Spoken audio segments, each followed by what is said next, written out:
Hey there, folks. Had to make you guys a video and talk some more about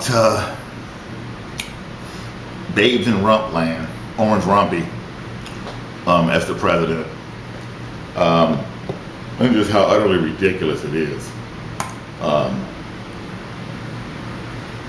Just the stuff that he's doing. Well, basically, he's doing everything that he promised in his campaign that he can do. He's reversing everything that Obama did. So he's going to take people off of medical care. And if Obama did it, he's going to stop it. Now, for years and years and years, Orange Rumpy's been crying about open markets in Southeast Asia and Japan and stuff like that.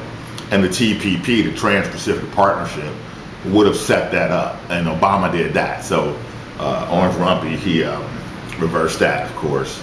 And he's just done a myriad of things which are in the end going to wind up being negative. But to his consistency, the crybaby, 27% of American people that elected Orange Rumpy, and then they cheated and stole the election the rest of the way. And that's the third time in, let's see, Bush 2, they stole the election twice for him, and then they just stole the election for Rumpy. So, and then Rumpy even had Russia help him. So, he's going to do everything that the white crybabies that elected him want. See, so he's attacking. The white crybabies are upset at women, white women especially. So Orange Rumpy attacked them during his campaign, and he's attacking them with his policies right now, because he's going to defund Planned Parenthood, which gives a woman a right to choose. That sets up a situation where religious values dictate, and that's extreme conservative, evangelical religious values dictate what the average free woman can do in America, as far as her own right to choose whether or not she wants to have a child or not. And lots of women get medical care from Planned Parenthood, so that's going to cut all that out. You get about 2 or 3 million women getting medical care. And so you see all these women went and protested against Orange Rumpy after he got elected. Now you got to be careful about that, because what they're doing is they're setting you up for a mass murder situation. They already practiced it. They practiced it in San Bernardino. That was highly dubious activity. They practiced it in Sandy Hook. They practiced it in Orlando, and they practiced it in France. So, and I think also the Boston bombing was a lightweight practice because those perpetrators were Russian. So they're already practiced it all. Okay, and what they're going to do is they're going to wait. They're going to, there's going to be all these women someplace protesting against Orange Rumpy, and then they're going to bring in the people who are really the agents, and they're going to cause disruptions. And when they do that, then the police are just going to open fire on the crowd. And and all of a sudden the dust's going to clear. We're going to turn on, the news the next morning. It's going to be something like, 250 women dead in the streets of Baltimore or something, or some major city in the United States, And then, so the way to combat that is for, white women, just keep doing what you've been doing, as far as dating black men.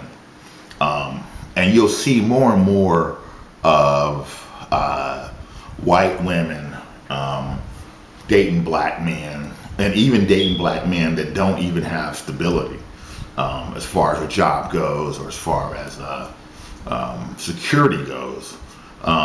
You hear this saying, the stories, that women, quote unquote, women are security whores, and there's something to that. But at the same time, the human spirit is a very difficult thing to dominate, especially in a freer society like the United States is. So people are used to being free, and they're not going to just easily go away, So the more and more and more women, especially white women, that date black men and have children with them, then that'll produce more and more and more Barack Obamas, Mariah Careys, Tiger Woods, Don Lemons, Trevor Noahs, people that are just the best at every goddamn thing they do.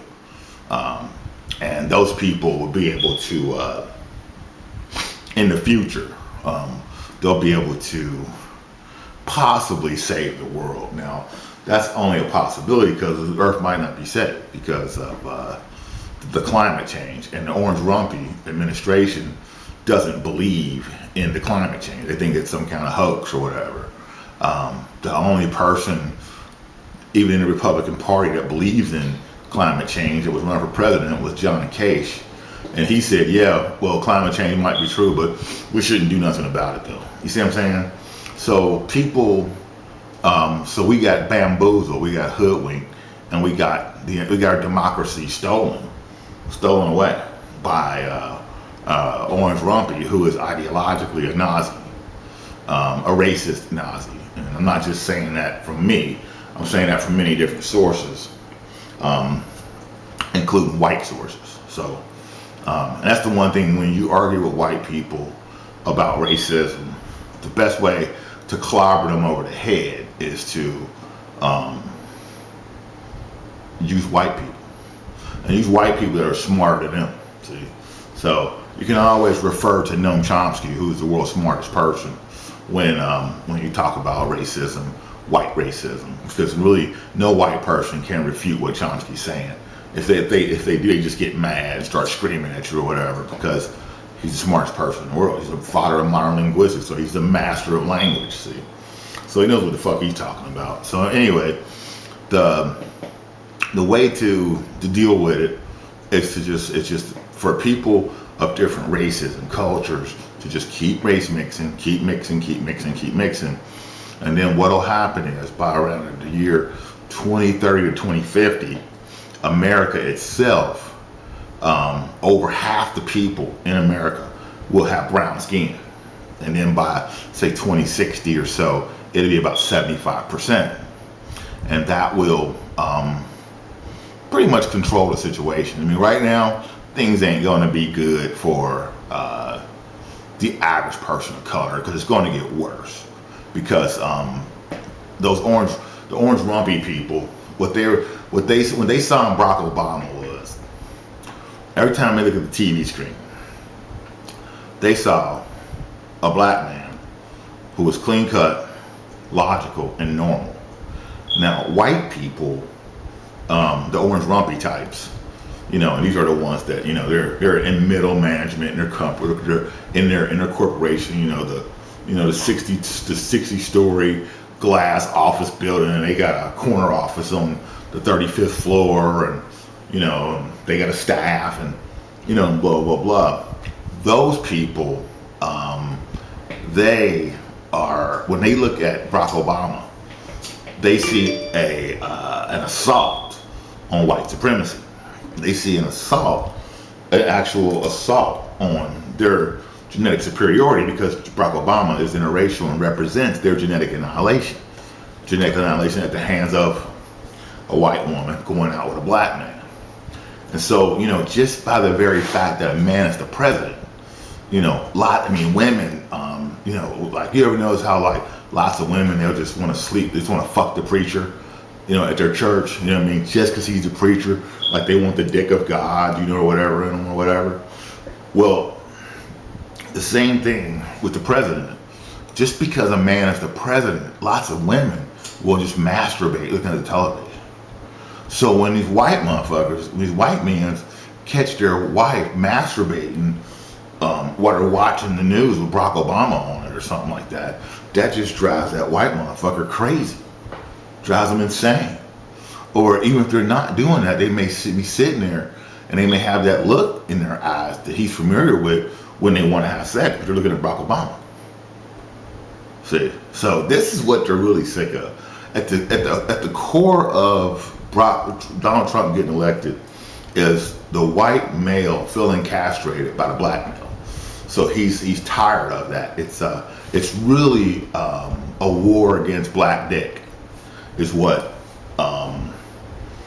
we saw with the election of Donald Trump. You know, we're tired of these niggers, and then also a lot of black people made a lot of money under Barack Obama. He set up the Importing to Africa program, which was subsidized by the government. The My Brother's Keeper program, which got thousands of at-risk young black males to living a normal life and actually in the workforce, you know, wearing a suit and tie every day, going to work, you know. You see, because, you know, the white crybabies, they love to cry about, black people don't even work. They don't want to work, they just want a handout. But then what they do is they won't even give you a job, or they'll give you a job and then they'll make sure you can't do it, which is what they tried to do with Barack Obama. They gave him a job, they tried to make sure he couldn't do it, but he actually succeeded. And if he didn't succeed, why would Orange Rumpy be in office reversing everything he did? Because he did succeed. See, Barack Obama was the #1 president in U.S. history. Forbes called him the #1 fiscal president in U.S. history. And a couple other real credible magazines and news publications, you know, they were putting him up there as, you know, probably amongst the 3 best presidents. Now Barack is also the 2nd smartest president. Yeah, Clinton had the highest IQ ever. Then Lincoln, then Barack, then Lincoln. So, you see, that's just the white crybabies. They can't have that, because to them, what makes America great is that what they say goes. So it's not even that, you know, they're crying about, oh, our jobs. It's not even that white crybabies don't have jobs. They got jobs. They got cars. They got houses. They got credit cards. They got money. What they're really crying about is 2 things. One, is too many black people are making money too. That's because, and what that does is that makes them not better than those black people in their minds because of power and prestige and things. And then also what happens is that they invariably feel like they're not advancing at the same rate, same percentage rate that their parents and their grandparents advanced at in America. That's really the crux of the crybaby problem. Okay, so it's not they don't have anything. They still got their, you know, their communities with their, you know, clean streets and American flags flying on the houses and a creamy whip ice cream place around the corner with a little bridge and a brook, you know, right by it or something like that. They still got all that shit. Saying, but what they're crying about is the reduction in the amount of power they feel they have. Okay, so along comes Orange Rumpy, and that's exactly what they needed. You know, they couldn't find somebody that within the Republican Party that would have done everything they wanted. So along came Orange Rumpy, and Orange Rumpy was the answer to it all, because he runs around and he slaps women around. He slaps the niggers around. He's gonna get that Barack Obama. He's gonna get the media, because the media, you know what media outlet they hate the most, of course, is the New York Times, and they complain about it and say, oh, it's a liberal media. The New York Times is liberal. But that's not the real reason why they say that. The real reason, the origin of that complaint, is that the New York Times editor-in-chief is a black male. You see, so there it is once again. See, it's white, it's black on white. So you got this white newspaper, which is a white woman laying down, and then you got this black ink on top of her. See, sticking her every time, every time a letter is printed. See, so see, symbolically, that represents that black editor-in-chief fucking all the white women that are reading the New York Times. You know what I'm saying? So along came Orange Rumpy. You know, oh, we're gonna blow up the world. We're gonna get all the niggers. We're gonna get China. We're gonna get the niggers in Mexico. We're gonna get these niggers all around the world. These niggers aren't gonna get away with it. And we're gonna bring some jobs back.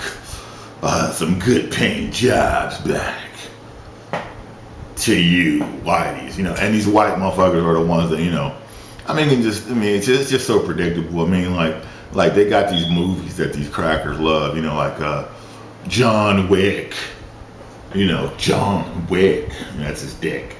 You see what I'm saying? His wick. You know, it's the stupidest shit you ever seen in your life. Then you got Jack Reacher.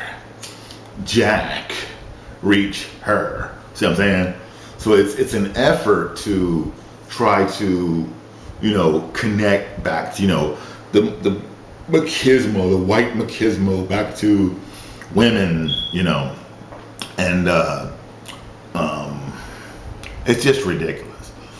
On every single movie you watch, every single TV show, according to the archetypal programming, positioning of the characters, which is called Shakespearean programming, which was perfected by Richard Wagner for the Nazis. The leading lady is a white transsexual, no matter what color the person playing her is. And the leading man is a black male. The love interest is a black male in archetype. He's to her left. And then to her right, no matter what color the person playing him is, the man to her right is a white man. And in archetype, doesn't matter what color the person playing. So he's not the love interest, he's the controller, programmer, handler archetype. Okay. So what you're seeing, you know, there's a saying that goes, when the dragon dies, that's when its tail flails most violently. So you're seeing that on Orange Rumpy, and they're trying to make all the media into Fox style news. What they're trying to get around to is saying that the only real true reporting in media is Fox. See what I'm saying? That's why they're right in the middle trying to disparage all the media. So you know, we got to kind of live through it. But really, it's unless the Earth doesn't make it, which there's a chance it won't because of climate change. But if it does make it, you're living in the last days of white supremacy. That's it. Now they're going to try to kill a bunch of people. Orange Rumpy and them are going to try to kill a bunch of black people through diseases, poisoning of the environment, flat out assaults on them physically with weapons. He's already talking about going into Chicago, taking the feds in, start killing niggers. You know what I'm saying? So, you know, it's going to be some hard times. But on the other side of it, if the Earth makes it, you're living in the last days of white supremacy. And that's why the crackers just took back over everything. Oh my God, us crackers have to get in there. We have to control everything, all of it. You know. See what I'm saying? But white culture is two things. It's feminine, it's feminized. Okay, it's a feminized culture. All right, and the elites worship the goddess behind the scenes anyway. Okay, they teach you to worship the dying, castrated god, but they worship the goddess. Okay, and white culture breeds nothing. It always breeds the end result that it breeds because it creates it is evil. Okay, in other words, it can't do anything but that. Every single white culture always ends the same way, tragically. Okay, just like Greece, Rome, all of it. Because their consciousness cannot breed anything else but evil and destruction when it's all said and done. And the reason why that is because on the inside, on a spiritual level, the white race is connected to the demon world genetically by blood. Okay, I mean, millions of years ago,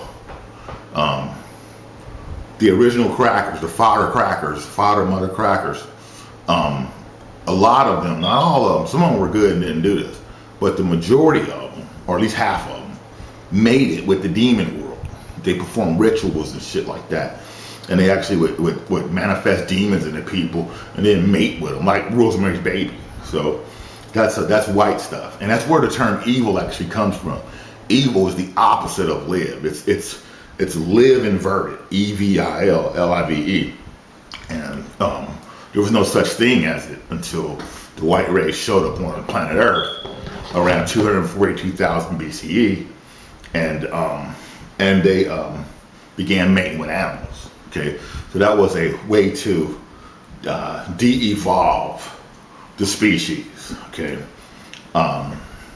that's Homo sapiens, the sapiens as we know it. Okay, so that was a way to de-evolve the species, and the white culture, the white race did that. They totally took the entire human race, which was black, red, and brown people, and dragged them back down de-evolutionally. Because they involved themselves in mating with the animal kingdom. So that's where the term evil comes from. Okay, so if you hear that joke, to be white is to be evil, you know, but it's kind of true. So because their culture doesn't breed anything but that. Now, are all white people evil? No. Are all white people bad? No. Because if that was the case, then we'd still be in slavery. But and amongst other things, I mean, the earth would already have been done. See, so that's why the solution is for white people that think properly, and then people of color to race mix, and that will isolate all the white people who are white supremacists, and make it real obvious who the white supremacists, communists, Nazis are, so that when it comes time to crush those people, they'll easily be distinguishable from everybody else. So, trying to think if I got anything else to say about the Orange Rumpy regime. Not really. I mean, that's about it, you know. But I might make another video in a day or two or something like that. But I just wanted to make that one for you. All right. Good to see you, folks.